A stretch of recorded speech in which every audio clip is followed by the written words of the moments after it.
Hello and welcome back to another episode. I am Brian, the Unskilled Commander, and this is another episode of Karakalakin Packs. Today, as you can see, we've got three packs of Kamigawa Neon Dynasty set boosters to go through. So let's get going. Let's see what we get. Now, of course, these are set boosters, so they're not going to be filled with all the pretties of a collector booster, but they're better than draft in terms of what kind of stuff you're going to get. Because draft is, of course, made for draft. That's a nice art card right there. Tamishi, Reality Architect. Yeah, that's pretty cool.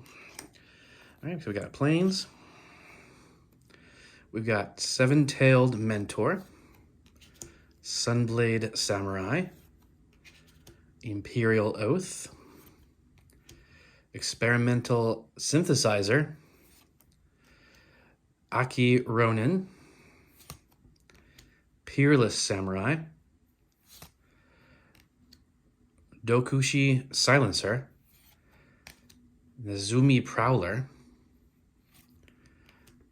The Shattered States Era. So we've got an Enchantment Saga. And then, oops, don't get ahead of ourselves. Okay, here's our rare. Might be a mythic, I guess, huh?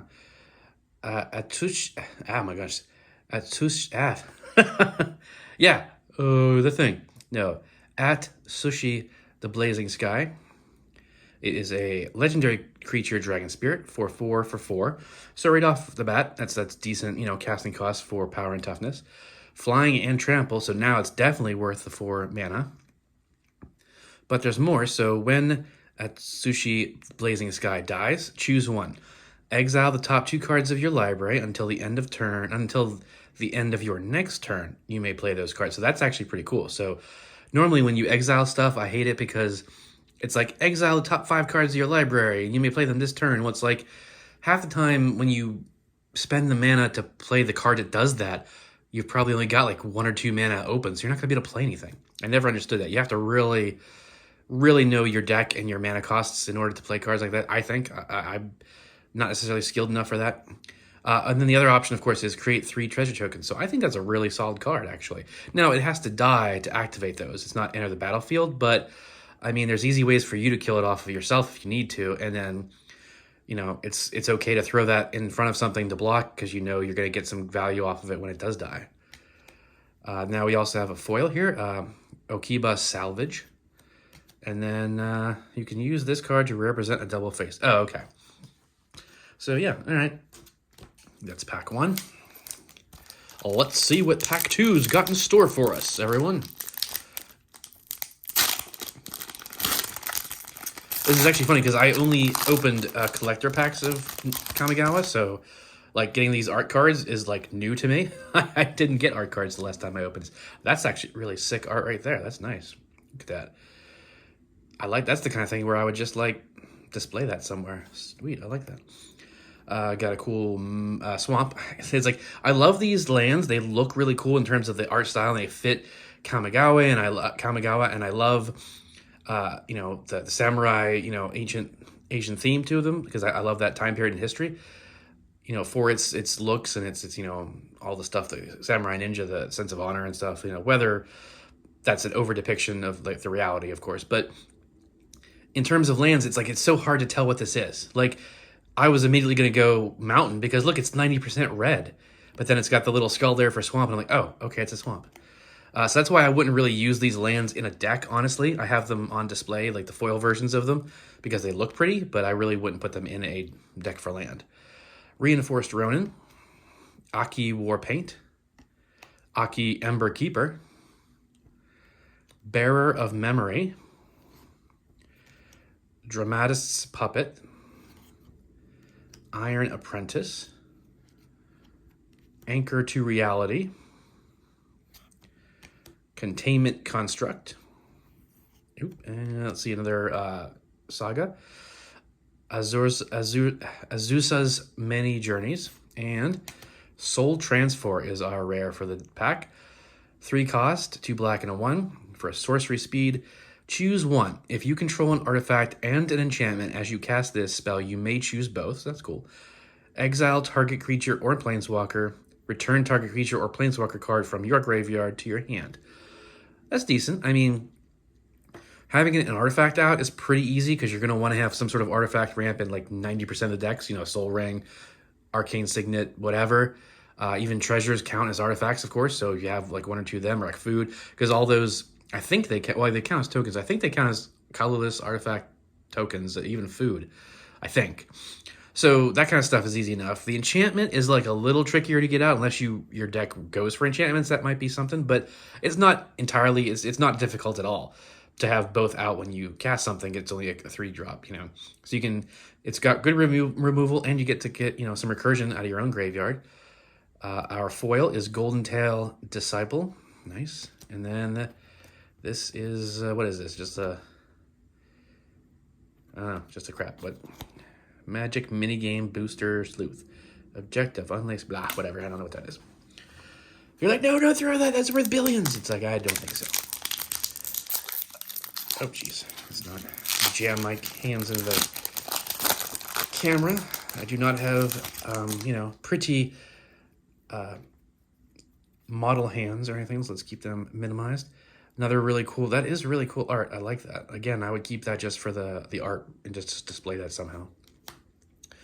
Bloodfelt Caves, not bad. Nazumi Blade Blesser. Planar Incursion. We got Sabaya Trespassers. Moon Circuit Hacker. Thirst for Knowledge. Twin Shot Sniper. Pretty cool bow. It's like that's that bow's bigger than they are. Jesus. I got this guy, guys. They pulled it, they let go, and they go flying instead of the arrows. I can totally see that. Dockside Chef. The Shattered States. Duplicate. Lame. All right, we got another Mythic. That's pretty cool. Katori Pilot Prodigy. It is a 1 white and a blue for a 2/4. So mana cost to power toughness. Not horrible. Vehicles you control have crew 2. So that's good. This is the pilot, or the vehicle commander, basically.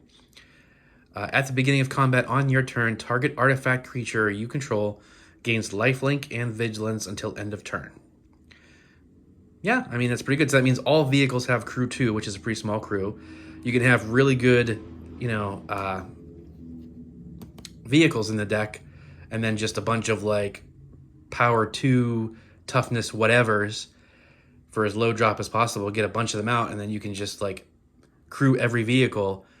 And then as soon as it hits combat, because you have to, I just learned this myself recently, well, yesterday to be in fact, that crewing has to be on like the end of your main phase, I believe, because once you move to assigning declaring attackers, you can't crew anymore.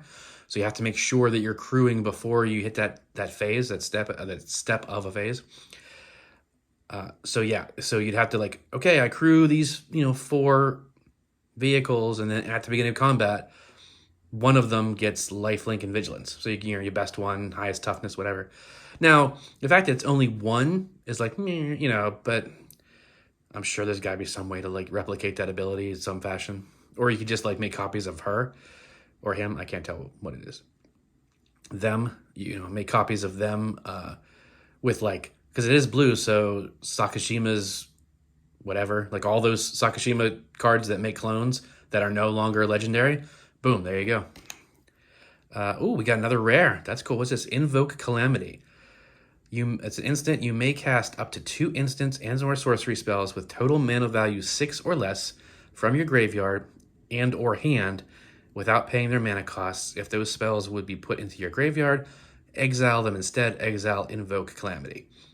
So you're paying 4 red mana and 1 other. So you're paying 5 to cast up to 6 mana worth of instant and sorceries from both your hand and or graveyard. I mean, that's okay, I guess. I don't know. Like, I mean, my instinct is that it's not anything super special because, I mean, you're only saving 1 mana. But to that point, like, you're opening up your graveyard. So that is really good, I guess. Because it's not so much the mana value, it's the fact that you can get stuff back out of your graveyard. So that is good because, you play a major instant or sorcery, and then you play Invoke Calamity, you get to play it again. So yeah, that's pretty good. Oh, wow. Check this out. This is a pretty ballin' pack in terms of rares. Anyway, not necessarily value, but we got a foil rare for our foil. Mirror Box, 3-drop artifact. The legend rule doesn't apply to permanents you control. Ooh, that's impressive right off the bat. Each legendary creature you control gets +1/+1. Each non-token creature you control gets +1/+1 for each other creature you control with the same name as that creature. Oh, dang, son. That actually might be worth something, I guess. Well, let me put it this way. To me, this screams really good. Now, whether it's monetarily valuable, I don't know. But that sounds like for 3, that sounds like a really good card. Because, I mean, you put that in any kind of legendary deck, and then again, we're back to the whole Sakajima guys and all the clones. Now you don't even need it, because there's plenty of clones that don't take away the legendary rule, so now those are all viable, because you got Mirror Box out. You can clone freaking Toxroll like 27 times if you got enough guys. You know, and legendary creatures get +1/+1. So they'd all be like 8/8s. And then if you, oh man, and then they get +1/+1 for each other because they're the same name. Wow, that could get insane. I like that. I'm going to put that aside. That's going to have to go in one of my decks. I don't know which one, but that definitely should go in a deck. Shoot, I was kind of bending that card. Oops. Last one here is Rend Flesh. This is not from Kamigawa. Cool. Destroy target non-spirit creature for 3. I mean, that's a destruction spell for 3. Not bad. Most people don't really play spirits, so I mean, that's a pretty good spell. Unfortunately, I bent the card. It's totally worthless now. But all right, cool. That last pack was pretty insane. Just the fact that it had 3 rares, you know, and with a mythic in there, it's like, that was pretty nice. And that Mirror Box, holy crap. I did not know that card existed, and I like it. I'm going to have to put it in something. All right, guys. Well, thanks for opening packs with me and sticking around. I hope you check out the rest of the channel, you know, and you enjoy it and you come back. I will see you next time.